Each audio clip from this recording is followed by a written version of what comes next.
This poor woman was covered head to foot in bruises and burn marks applied with a domestic iron. It was just shocking. There's no other word for it. He was a manipulative psychopath. He is a very dangerous individual. She described him as a monster.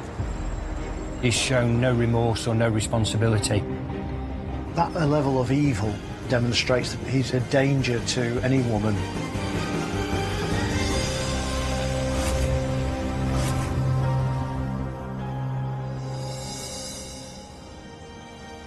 Just south of Derby city centre lies the bustling former village of Normanton. It's a very multicultural area. People from all different parts of the world live there. It really embraces diversity. I think at one time there was over 100 different languages and dialects spoken within that area. It's also quite a close-knit community. A lot of people sort of know each other. Families tend to live quite close to each other and they socialise in family and friend circles. There's a lot of families that have lived there for many years, and as a consequence of that, people know each other's business and they're there to support each other when things might not go so well. The communities sort of live together and work together. It does feel like a village in that environment. It's somewhere that's always very, very busy, very, very vibrant, and there's always a lot of people on the streets, no matter what time of day it is. In the heart of Normanton is Pear Tree Crescent. Pear Tree Crescent has a distinct feel about it, and with it being on a crescent, it's quite contained. Families know their neighbours, and it's not a through road, so it's probably quite a quiet crescent without busy traffic going through it. So it's easy to see how it might have a community feel about it. But life in this little backwater is about to change forever.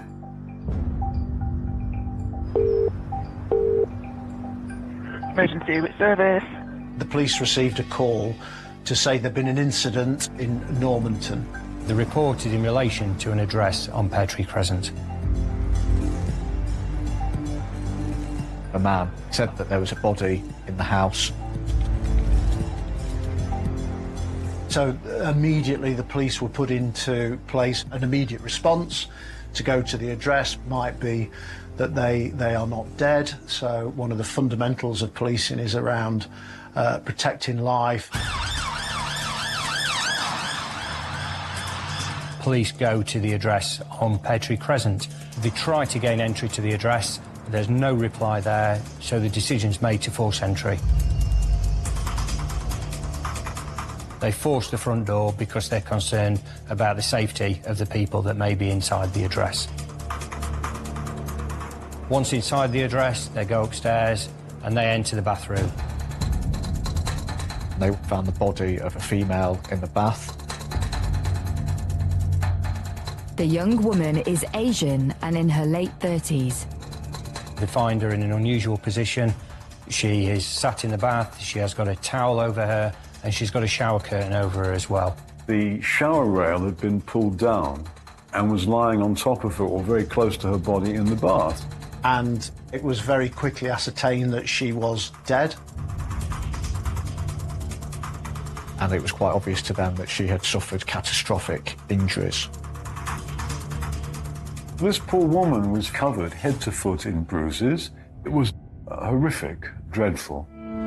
She has been savagely beaten around the head, face and limbs. They will have been very quickly aware of the types of injuries that had occurred and that, you know, to all intents and purposes, this wasn't a natural death. You know, it had been the subject of a violent assault. And that this was a sadistic and brutal murder and not just any other murder.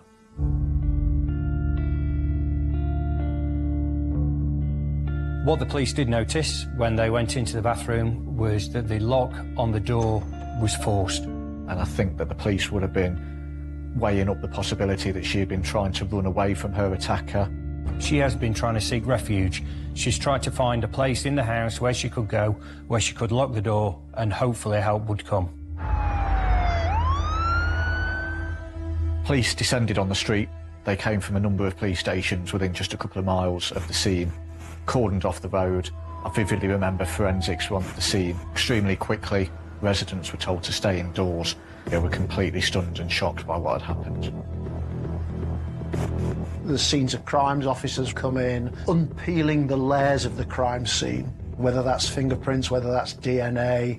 Things like the shower curtain would have been collected and bagged and tagged, taken away for further examination, etc., working through the crime scene. As investigators carry out house-to-house inquiries, the top priority for police is to get a name for the victim. It's the police who should be going and finding the family of that person and telling them their loved ones has passed away. What you can't do is allow social media or any other method of that person's name getting out before the family knows. It's incumbent on the police to get that identity at the earliest opportunity. The woman identified as living at the property is 37-year-old Sobhia Khan. I have a general recollection that she was, by all accounts, a terrific woman. She was from Bradford. She had moved to Derby in the previous weeks. She's worked with children for 4 years in Bradford, for young kids, as a play worker. She was a very friendly, very kind and polite woman, having spoken to those people around her. She loved children. She had a huge passion for her job, had absolutely everything to live for.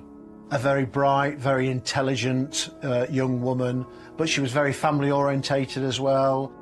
Sobhia was loved and adored by her family. Her brother described her as the light of the family.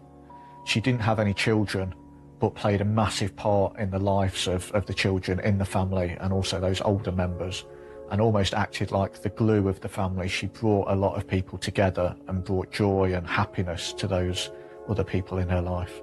And I think one of her life goals was to have children and, you know, to have a family of her own. In a heartbreaking way, that was cut tragically short. News of the murder comes on one of the holiest days for local Muslims, the beginning of Ramadan. Residents were terrified. This is a sort of peaceful street in Normanton. It's quite well-to-do, quite respected street, and I just remember them being absolutely shocked by what was unfolding in front of them. In Normanton, it would probably have the same effect as anywhere else. The community are justifiably shocked and, to an element, scared as well. But I think it's like a lot of communities where this type of crime takes place, that the communities kind of come together and rally round. You don't get anything of this magnitude in Normanton, barely ever. Something of this scale, something this unique, is extremely rare. The body is carefully removed and sent for a post-mortem. The pathology report was horrendous and painted a picture of the most brutal murder possible. There was 36 injuries all over her body. It was clear multiple weapons had been used. And these injuries haven't been inflicted in one go. They've been inflicted over a period of time. They involve burn marks, which are consistent with being applied with a domestic iron. There are marks where Sobhia has been hit with an implement. There's also blunt force trauma, which is feet and fists. It was a very prolonged and systematic attack. It wasn't something that was very instantaneous, so this had been going on for some time. Which must have been an absolutely awful experience to undergo. Just a terrible, terrifying ordeal that she's been put through. The precise cause of death, as far as I can remember, was not ascertainable. She died from her injuries, this poor woman. The type of person responsible for something like this is evil, sadistic, and without any humanity. It was just shocking. There's no other word for it. It was just shocking. It was horrific. In order to track this brutal killer, investigators continue to comb for clues left at the scene. Police will try to work out exactly what had happened to Sobhia, and a murder weapon or weapons would have been high on their priority. The physical search of the property is really successful. There's a couple of items that are found early on which are really helpful to the inquiry. There is a rod that is found down the back of a radiator. There is a piece of wood that looks like it may have been from a coat hanger, which it was suggested was responsible for some of the injuries that she sustained. As part of their search, police found a domestic iron that was found in a wheelie bin at the rear of the property. And this is consistent with some of the burn injuries, and the distinctive shape of the iron matches the injuries that Sobhia has on her body.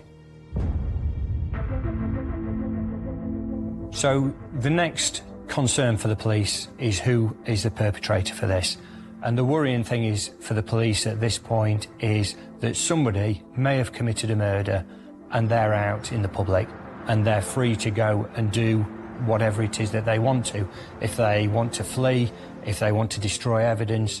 So there's a real sense of urgency now to try and establish who the perpetrator is and get them under arrest at the earliest opportunity.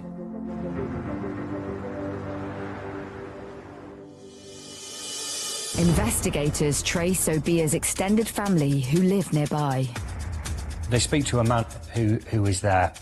And it turns out that this man is a person who called the emergency services and tells them that an incident has taken place on Pear Tree Crescent. He tells the police that his brother had confessed to murdering Sobhia Khan. He is Sobhia's husband, Atual Mustafa.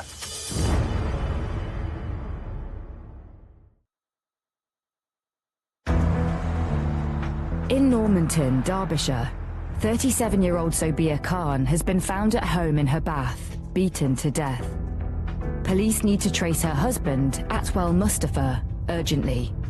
He hasn't been seen since.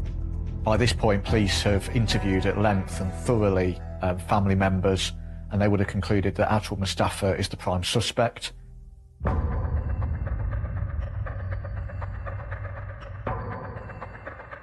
When I saw the photo, I sat there and I remember looking at it on my computer screen thinking, here is a woman who looks free, who looks happy, who looks joyful, who's got a whole future ahead of her. Her family says Sobhia is considered very vibrant and outgoing. She's very keen on social media and socialising. And that was not the sort of account that residents were giving me who were living nearby the house. That was not the sort of life that they had seen her live. Investigators put Atual and Sobhia's married life together under the microscope. They established from the family that Atual had met Sobhia in and around May 2016. It was around that time that she said that she'd met somebody and wanted to get married. And she wanted to leave the family home at Bradford and go and relocate at Derby to be with this person. This came as huge news to Sobhia's family. They'd never met who this person was. They didn't know where he lived, what he did. And although they were happy for her, they were also very cautious as well, because they cared about her and they wanted to make sure that she was going into a supportive relationship, and they just didn't have that information immediately available to them.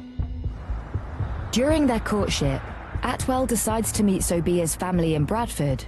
But bizarrely, he does so undercover, posing as a social worker. He turns up, identifies himself as Asif, and quite quickly, Sobhia's brother starts to become suspicious of this man and wonders whether he is who he actually says he is. I think what Mustafa was doing was using this as a ruse to try and check on the family, to see what sort of people they were. He was very kind of secretive in terms of his background and who he was.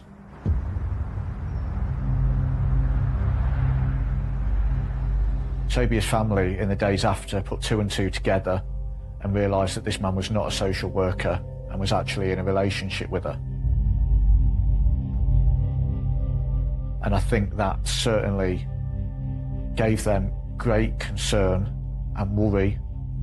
This was not something that she had done before, and I think it sparked a lot of fear among her family members that this was a path that she was going down. And as a police officer, I then start to question, why would this person invent such an account to try and find out about another family in such a secretive, clandestine way? It does make you wonder what his motives are for this. A few months later, in August 2016, Atwell tries to make his intentions towards Sobhia clear. What Atual does is he arranges then for his family in Derby to travel to Bradford to meet Sobhia's family. And again, this is all part of the two families getting to know each other. Mustafa travelled with the intention of trying to get their approval for marriage plans, and he basically came with gifts to try and woo them and persuade them, and he would do anything he could to try and get what he wanted. He continued to court the family, to ingratiate himself within that family environment and win people over. But Sobhia's family remain unimpressed with her new suitor. Sobhia's family warned her that this was a terrible idea, and they tried their absolute best to say that going to Derby was a bad idea and that this man was not right for her. Unfortunately, she would not accept this and did not believe it.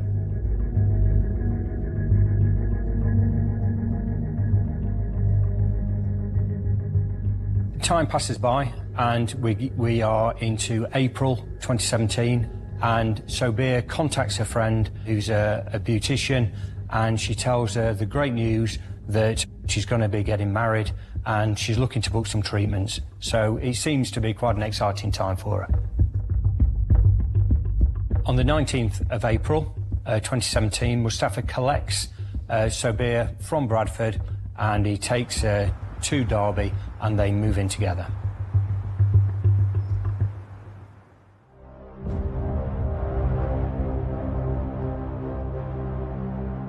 When they came to get married at their home in Derby, there was hardly anybody there. The imam was a friend of Mustafa.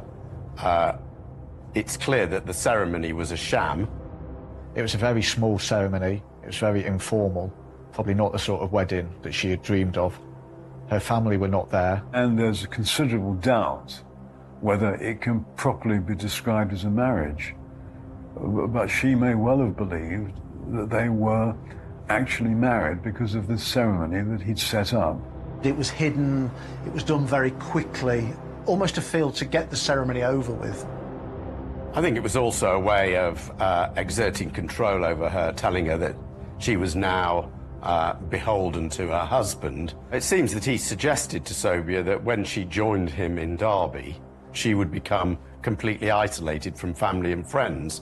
It was clear that he wanted her relationship to be solely with him, and he was going to cut her off from the family. Just a day after the marriage, all of her social media profiles were deleted. And it's clear that this was his ongoing attempt and decision to isolate her completely, both physically and virtually, from her family and friends. She was quite a gregarious, outgoing, independent-minded person. So this points to the degree of control and manipulation that he was able to exert. She finds herself in a strange city without that support network around her, and this is a really worrying event in the timeline. Police uncover records of something even more sinister, which occurred that same day. Sobhia presented at the Derby Royal Infirmary with abdominal pains. There's no indication as to what that was, but I think there's certainly a fear that this was the start of a campaign of domestic abuse that she had started to suffer.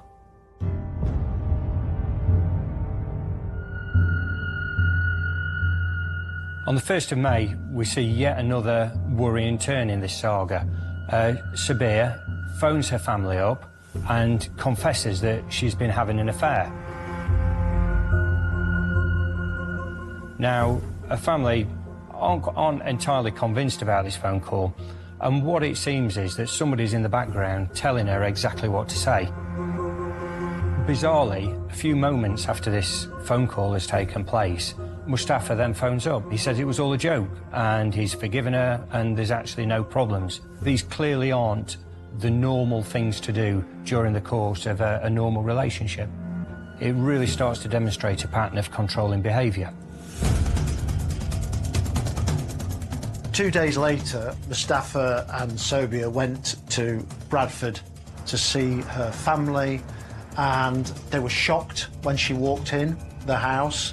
She was wearing a full veil, a niqab, and her hands and face were completely covered. This was something they'd never seen before. They didn't see it in their own family. She was very westernised, so this was really, really out of character. This is a very, very different person, and it is quite clear that Mustafa has now got absolute control. Sobhia then disappears off the face of the earth until her brother receives a disturbing phone call.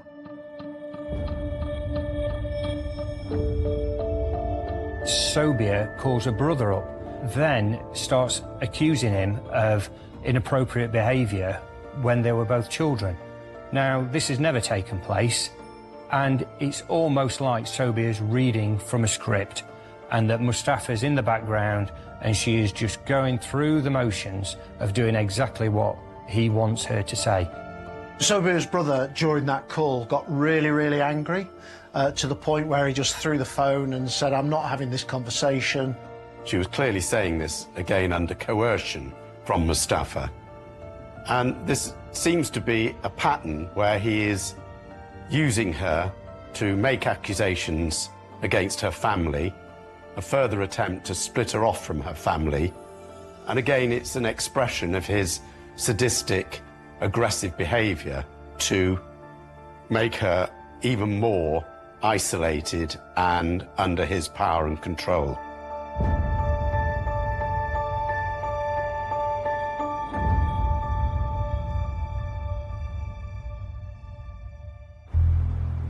Mustafa's own family tell investigators about the morning they discovered Sobhia was dead. His mum said that she was terrified as to what Mustafa had done. He had come to her door and had asked her to come back to his house. She locked the door and did not want to go. His family members were telling her, "Do not go," which I think is very disturbing that that was going through their mind, and gives you an indication as to what they know this man is capable of. But Mustafa persuades his mother to get in the car. The mother goes to Petrie Crescent and she's directed upstairs. And so she went up to the bathroom, not really knowing what to expect. And sees Sobhia in the bath. She said to Sobhia, "Why are you taking a bath at this time?" She asks her if she's all right, and it's at that point that she realises she's not conscious. And there was Sobhia lying covered, head to foot in injuries. And then she realised she was dead. Mustafa's mum confronted him and said, "Why have you killed her?" And he denied it. He claimed that she was just unconscious. She did not believe it. She knew what he had done. And she said, "You have killed her." Atwell's mum breaks the news to his brother, who in turn calls the police. When interviewed by detectives, Mustafa's family reveal he could be hiding out at his uncle's house. They tell police that it's an address that he may frequent. And that leads the police pretty quickly to go and visit that address. And they find Mustafa there, and they arrest him for murder.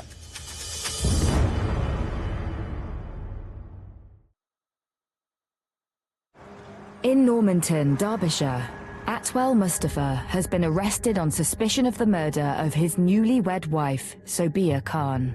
Police examine her husband's movements in the last 24 hours before his arrest. So what the investigation discovered subsequently is that Mustafa, from his relative's house, has used a mobile phone to contact his solicitor. He's then discarded that mobile phone, which is perhaps an indication of his intent to evade capture.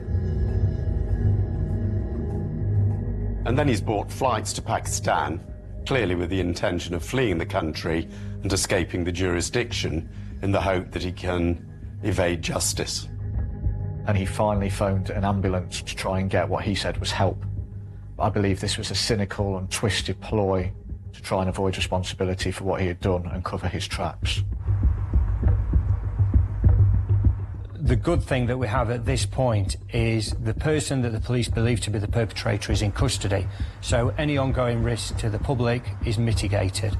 But they're also under a lot of pressure now, because there's only so long that you can keep somebody in custody and interview them and start to build your case. Investigators uncover that Atual Mustafa has a sinister history. He was, in fact, a psychiatric patient currently under psychiatric care and supervision who had previously carried out a serious offence. They would have found an incredibly horrific case from 2008. This would have rang massive alarm bells.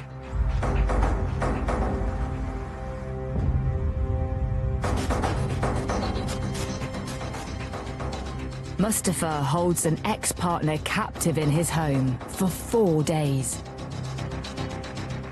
She was assaulted, raped, her underwear was set on fire while she was wearing it. He tortured her, he did some horrendous acts to her. He completely abused this woman. He repeatedly beat her. He shaved off her hair, he shaved off her eyebrows. He mutilated her. He caused a wide range of injuries to her that were truly horrific. All of this was while he was accusing her of falsely having an affair. It was an absolutely horrific campaign of domestic abuse on a truly savage scale. She finally managed to escape from him. She ran to a shop where the police were called and he was arrested. This sadistic assault, which included a sexual assault, bore striking similarities to the subsequent assault and murder of Sobhia 9 years later. Mustafa is arrested in 2008. The police investigation progresses and he goes to court charged with grievous bodily harm and rape as well. Mustafa pleads guilty to the grievous bodily harm. He said that she had in fact provoked him and that he had been justified in attacking her. But he denies the rape, so the case has to go to trial. And thankfully, he's subsequently convicted of those rapes. He's found guilty. I spoke to his former partner and a support worker on her behalf on the day that he was sentenced, and it was clear, completely clear, that what he had done to her had devastated her life, had destroyed her, and had had a profound and disturbing impact on everything around her. So again, during this investigation, there's the parallels between 2008 and 2017. You have this controlling, coercive behaviour where Mustafa is accusing his partner back in 2008 of being unfaithful, about having affairs. And this is the same behaviour that's then repeated in 2016, 2017 with Sobhia. And this is a really worrying development when the police find this, because he's done this before. And it seems at the time of his sentencing, Mustafa has a trick up his sleeve. Following his conviction, Mustafa started to display psychiatric symptoms, none of which had been evident prior to the offences. He had no psychiatric history, but he managed to persuade psychiatrists that he was suffering from paranoid schizophrenia, as a result of which he was not sentenced to prison and he was admitted to a secure psychiatric hospital rather than being imprisoned. This meant that his care was now under the supervision of psychiatrists, and he could be released after his mental illness, if he had one, had improved, without any need to go back to prison. At the secure unit in Nottinghamshire, Mustafa starts planning his path to freedom. Quite early on, you start to see the seeds of what is manipulative behaviour there. You start to see that he's trying to ingratiate himself to staff, he's buying gifts, and he's mainly trying to portray this image of being a model patient. He started to do some work on the farm shop there, and he felt that this was a way to try and sort of reintegrate in society and come across as a sort of normal, ordinary guy and actually hide his true nature. And again, this is all about him trying to prove to the staff that he can be trusted, that he can go and interact with members of the community, and in actual fact, he presents no risk whatsoever.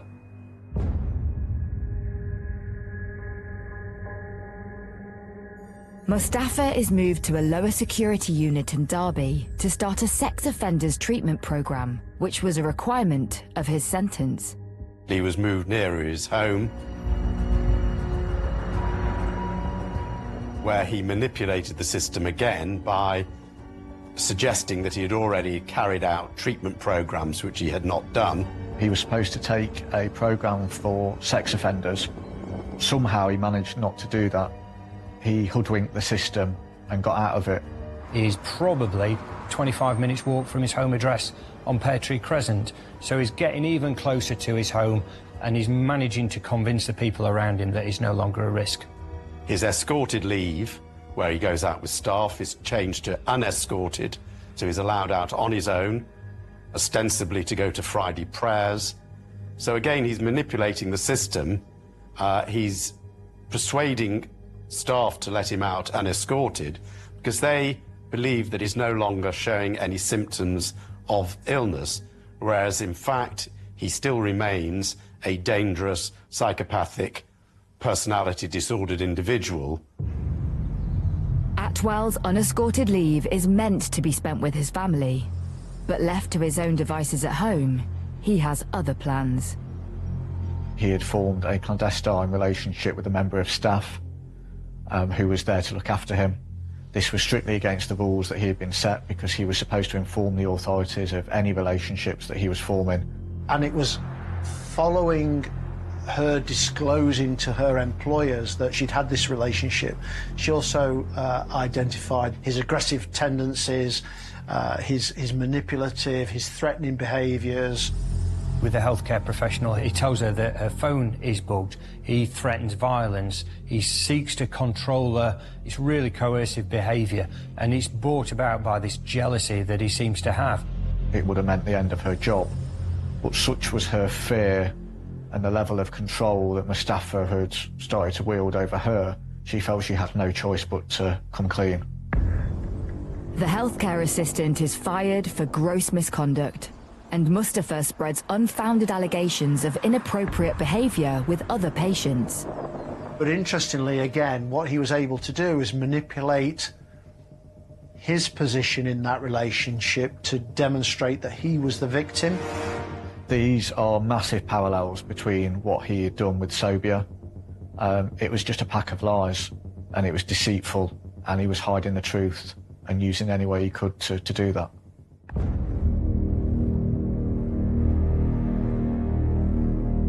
Mustafa is discharged just months before meeting Sobhia.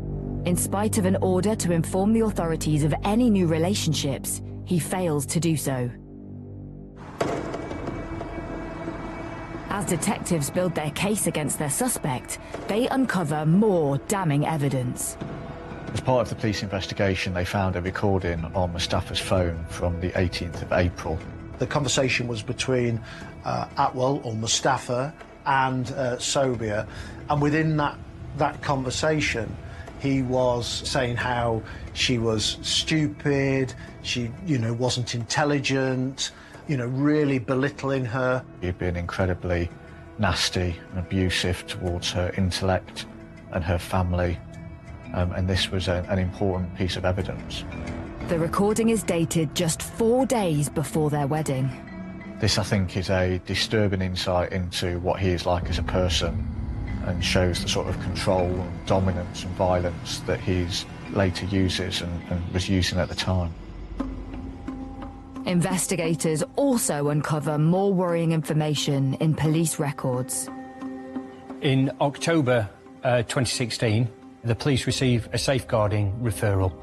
And this referral is in relation to a young girl who fears that she will be victim of honour-based violence with respect to her uncle. And this uncle is Mustafa.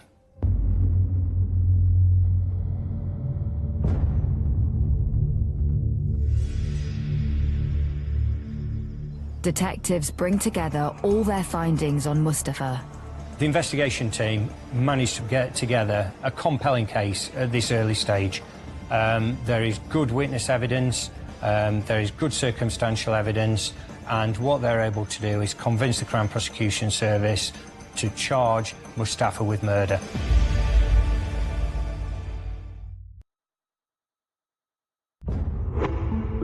Atual Mustafa has been charged with the murder of his newly wedded wife, Sobhia Khan, at their home in Normanton, Derbyshire.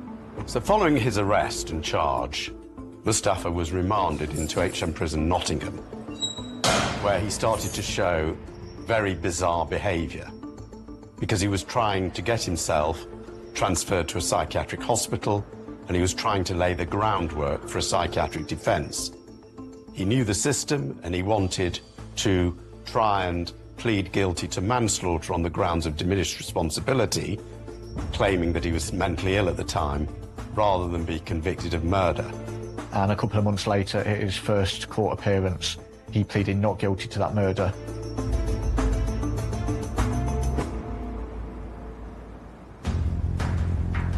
Forensic psychiatrist Philip Joseph is asked to prepare a psychiatric report on Mustafa for the prosecution.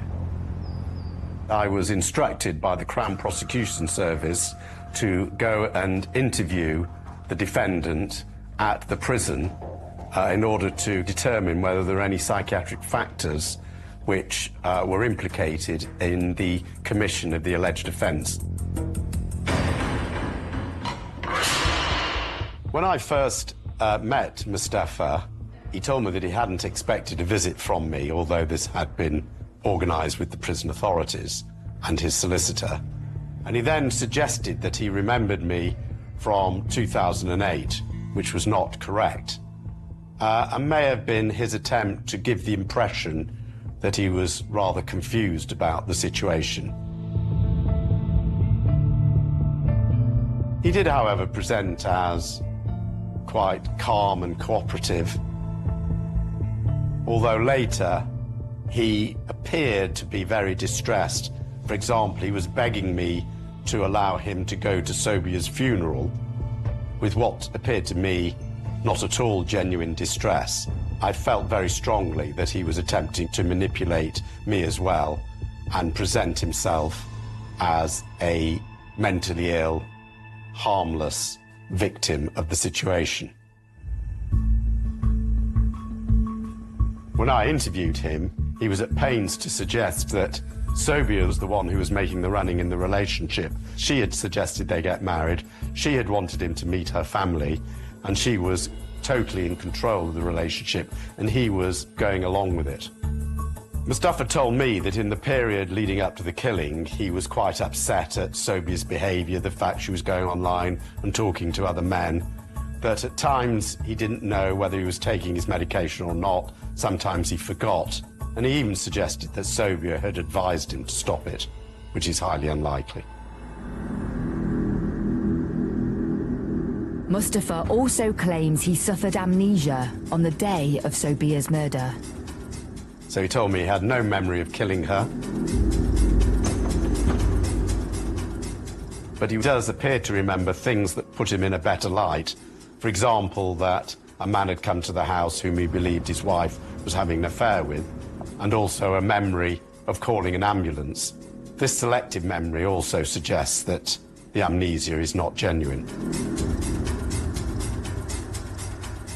I formed the opinion that he was a manipulative, dangerous, sadistic psychopath who was prone to excessive jealousy when in a possessive, controlling relationship with a woman. I was fairly confident that he was not mentally ill at the time of the killing, that he had never suffered from schizophrenia, and that he had no psychiatric defence to a charge of murder.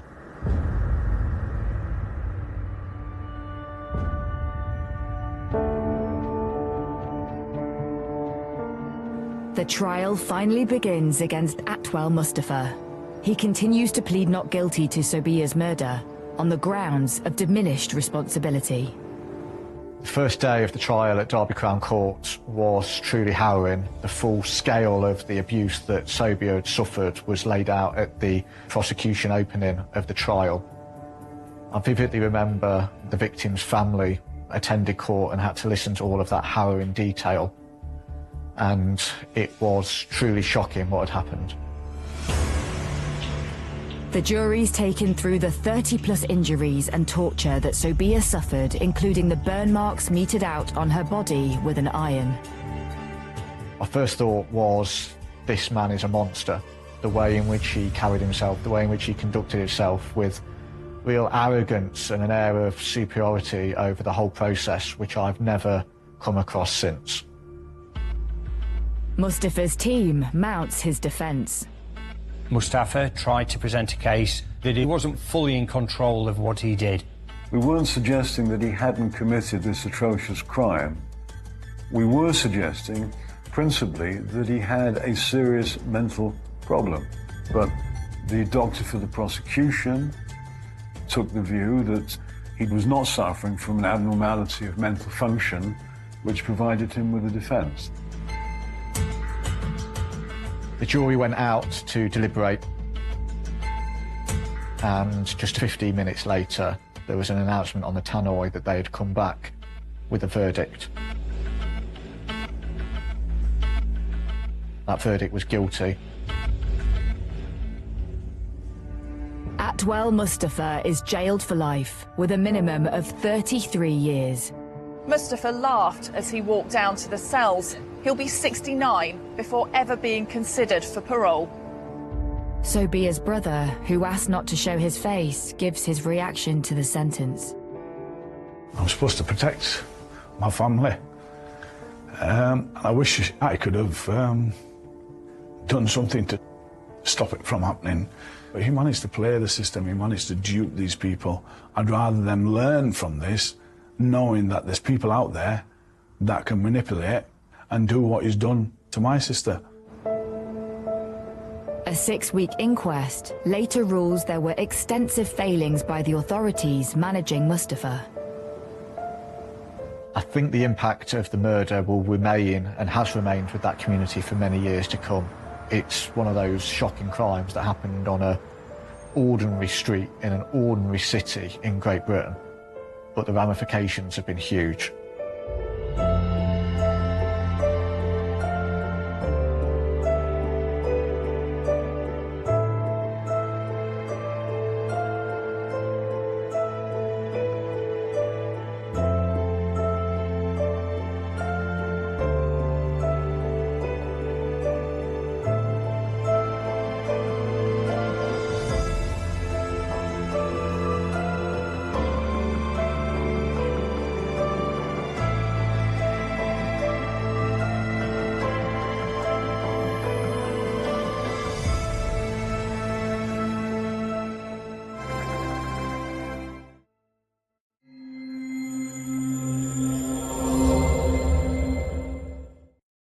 If you have been affected by any of the issues raised in this programme, help is available online at sky.com/viewer support.